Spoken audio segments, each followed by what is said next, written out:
Hi friends, இன்றைக்கி சூப்பரான ஒரு பணியார ரெசிபி தான் பார்க்க போகிறோங்க. பணியாரனதே ஸ்கிப் பண்ணிடாதீங்க. அரிசி எதுவும் இல்லாமல் ரொம்ப ஹெல்த்தியான ட்ரெடிஷ்னலான ஒரு பணியார ரெசிபி தாங்க. அதுக்கு இன்றைக்கி நான் வெள்ளை சோளம் தான் எடுத்திருக்கேங்க. நான் 1 டம்ளர் அளவு எடுத்திருக்கேன். ஒரு வேலைக்கான அளவு ஒரு 400 கிராம் இருக்குங்க. 1/4 டம்ளர் உளுந்து, நீங்கள் கருப்பு உளுந்தோ வெள்ளை உளுந்தோ எது வேணாலும் சேர்த்துக்கோங்க. நான் ஓவர் நைட் ஊற வச்சிட்டேங்க. நல்லா இந்த மாதிரி ஓவர் நைட் ஊற வச்சுட்டு நல்லா அலசணும் அப்படின்னா எப்படி வருது பாருங்கள். கருப்புளுந்து அலசுறது கஷ்டம்னு நிறைய பேர் செய்கிறதே இல்லை. இந்த மாதிரி கையால் தேய்ச்சி 4-5 டைம் கழுவுனாலே தோலெல்லாம் அழகாக விட்டு வந்துடுங்க. இங்கே பாருங்கள், கையால் காமிக்கும் போதே எப்படி தோல் வந்துடுதுன்னு. ரொம்பவும் டேஸ்ட்டாகவும் இருக்குங்க. கருப்புளுந்து தான் உடம்புக்குமே ரொம்ப நல்லதுங்க. இந்த மாதிரி தோலெல்லாம் எடுத்ததுக்கப்புறம் ஒரு கிரைண்டரில் சேர்த்துட்டு தேவையான அளவு தண்ணி தெளிச்சிருங்க. மாவு நல்லா பந்து போல் அரைச்சி வரட்டும். இப்போ சோளம் நல்லா ஊறி வந்திருக்குங்க. ஓவர் நைட் எதுக்காக ஊற வைக்கிறதுனா நல்லா சோளம் ஊறி வந்திருக்கணுங்க. அப்போ தான் நல்லா டேஸ்ட்டாகவும் இருக்கும், நல்லா சீக்கிரமும் அரைவிட்டு வரும். நீங்கள் எடுத்து வாயில் போட்டு பார்த்திங்கன்னா நல்லா மென்று வருங்க. நீங்கள் வர சோளத்தை கடிக்க முடியாது, கொஞ்சம் கெட்டியாக இருக்கும். இப்போது உளுந்து மாவு வந்து நல்லா பந்து போல் அரைஞ்சி வந்துருச்சுங்க. இப்போ உளுந்து மாவை எடுத்துடலாங்க. இதுலேயே நம்ம இதுவும் செய்யலாங்க, சியான் போண்டா மாதிரி ஸ்டைலுங்க. அந்த ரெசிபியும் கண்டிப்பாக நான் இது கூட ஆட் பண்ணுறேன். அப்புறம் வெள்ளைச்சோளம் போட்டாச்சுங்க. இப்போ கிரைண்டரில் போட்டு தேவையான அளவு தண்ணி ஊற்றி நல்லா இந்தளவு அரைச்சா போதுங்க. ரொம்ப நைஸாக அரைக்கணும்னு இல்லை. இதை ரொம்ப நைஸாக இந்த வெள்ளைச்சோளத்தை அரைச்சி கூழும் காய்ச்சலாம். இந்த ஒவ்வொரு வீடியோலையும் ஒவ்வொரு ரெசிபியும் நான் உங்களுக்கு காமிக்கிறேங்க. ஒரு மாவு அரைச்சாலே நமக்கு போதுங்க, எல்லாமே செஞ்சிடலாம். தேவையான அளவு உப்பு போட்டு கலந்துட்டு ஒரு 6-8 மணி நேரம் புளிக்க வச்சுருங்க. ரொம்ப புளிக்க வேண்டியது இல்லைங்க.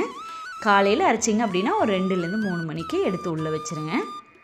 இப்போது நல்லா கலந்துட்டு, ரொம்ப புளிச்சிட்டாலும் ரொம்ப நல்லா இருக்காதுங்க.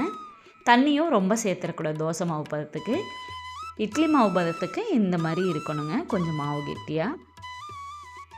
இப்போது நல்லா கலந்துட்டு பணியாரக்கல் அடுப்பில் வச்சுட்டு தேவையான அளவு எல்லாத்துலேயும் எண்ணெய் சேர்த்துட்டேங்க. மாவு பாருங்கள் எவ்வளோ திக்காக இருக்குன்னு. இப்போது எல்லா குழியிலையும் மாவு சேர்த்துடலாங்க. ரொம்ப டேஸ்ட்டாக இருக்கும், ரொம்ப டிஃப்ரெண்ட்டாகவும் இருக்கும். எல்லாத்துக்குமே கண்டிப்பாக பிடிக்கும். நிறைய குழந்தைங்க சாப்பிட மாட்டாங்கன்னு நிறைய பேர் ட்ரை பண்ணவே மாட்டாங்க. கண்டிப்பாக ட்ரை பண்ணி பாருங்கள், ரொம்ப டேஸ்ட்டு. தக்காளி சட்னி, புளி சட்னி, எப்பயும் நம்ம எல்லா சட்னியுமே இதுக்கு பொருத்தமாக இருக்கும். இதுலேயும் பச்சை வெங்காய சட்னி ரொம்பவே பொருத்தமாக இருக்கும். இப்போது சிம்லேயோ ஹைலேயோ வச்சு ஒரு மூடி போட்டு மூடிடுங்க. எப்பயும் பணியாரம் எப்படி சுடுவோமோ அதே மாதிரி சுட்டால் சூப்பராக வருங்க. இப்போது ஒரு சைடு வெந்ததுக்கப்புறம் திருப்பி விட்டுடலாம். திருப்பி விட்டுட்டு அப்புறம் மறுபடியும் லைட்டாக மூடி போட்டு மூடிடலாங்க. அந்த மாவு எதுவும் ஓரத்தில் இல்லாமல் நல்லா வெந்து வரும், அதுக்காக தான் மூடி போட்டு மூடுறதுங்க. இப்போ இன்னொரு சைடும் வெந்துருச்சு. இப்போ எல்லாத்தையும் எடுத்துடலாங்க. நல்லா மொறுன்னு உள்ளே சாஃப்டாக சூப்பராக இருக்கும். இந்த ரெசிபி கண்டிப்பாக செஞ்சு பாருங்கள். செஞ்சு பார்த்துட்டு எப்படி இருந்ததுன்னு சொல்லுங்கள். நான் இன்றைக்கி பச்சை வெங்காய சட்னி தான் செஞ்சுருக்கேங்க. இதுக்கு ரொம்பவே பொருத்தமாக இருக்கும். நீங்களும் செஞ்சு பார்த்துட்டு உங்கள் வீட்டில் எல்லாத்துக்கும் பிடிச்சதான்னு சொல்லுங்கள். இதுக்கு சாம்பாரும் நல்லா பொருத்தமாக இருக்கும். பணியாரம் மட்டும்தான் ஊற்ற முடியுமா அப்படின்னு நினைக்காதீங்க. தோசையும் ரொம்ப சூப்பராக, ரொம்ப மொறுமொறுப்பாக நல்லா வரும்.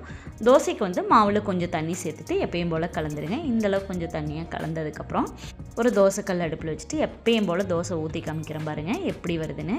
ரொம்பவே டேஸ்ட்டாகவும் இருக்கும், நல்லா மொறுன்னு ரொம்ப நல்லாவும் வருங்க.